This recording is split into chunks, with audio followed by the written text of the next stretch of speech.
Hi guys, I'm Lara. Welcome back to my channel. History of fashion is back! Today we're gonna talk about the 1990s.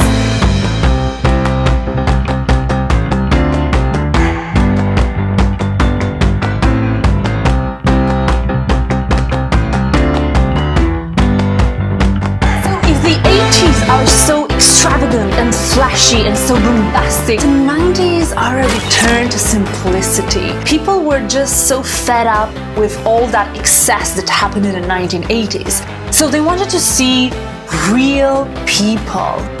That's why reality TV was born. After all that excess that happened in the 1980s, they wanted real things. They wanted simplicity, casual clothing, and just to enjoy life, enjoy the simple things. Shiny, happy people by R.E.M. was a hit song of the 1990s. Do you remember Friends? Don't you just love Rachel, Ross, Monica, Joey, Chandler, and Phoebe? Everybody loved them because they were genuine, they were authentic, real. They were those flawed people that could have been anybody's friends. They were just like you and me.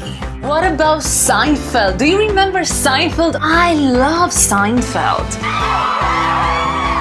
The style icon of the 1990s is Kurt Cobain. Short-sleeved shirts worn on long-sleeved shirts. Those were everybody's favorites. Everybody was wearing those. How I used to wear those. So this grunge look was so easy to create that everyone could have it. Everyone could recreate Kurt Cobain's signature style. Everyone wanted that careless, real look. It was a combination between that casual grunge, careless look and with sort of a posh, chicness, fashionable, stylish look. And this casual chic became a huge trend, including t-shirts, jeans, hoodies, sneakers. Heroin chic was characterized by really skinny models with pale skin, dark circles around the eyes, and dark lipstick. Heroin was really entering the pop culture through films like Pulp Fiction or Trainspotting.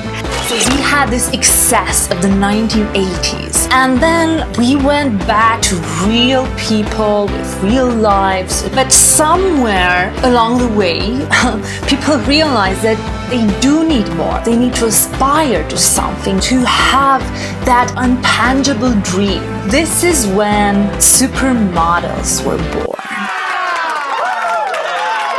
It was the 1990s when supermodels like Claudia Schiffer, Naomi Campbell, Kate Moss, all this selected high-class group of very skinny models, goddess-like creatures appeared. And this changed fashion. They practically changed the whole industry because they started to ask for enormous salaries, and these models became bigger than brands, bigger than designers, greater than everything. They were above all.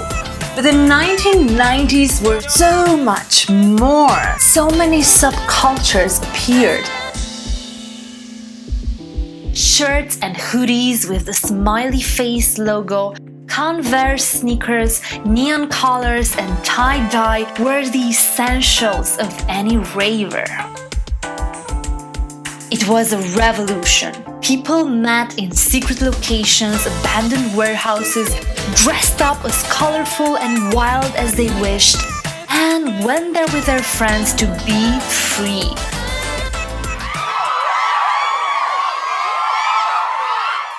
The girl power movement started in 1991 with this slogan invented by the punk band Bikini Kill. This started a revolution, and it became such a powerful slogan, being the symbol of women's empowerment even today.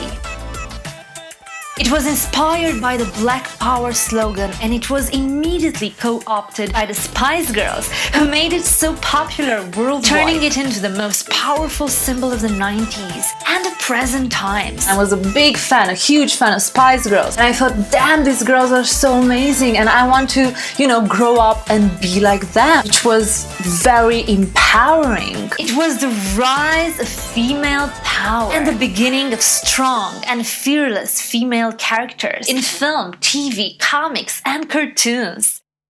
Thank you so much for watching. You are simply amazing. Don't forget to subscribe. Yo, tell you what I want, what I really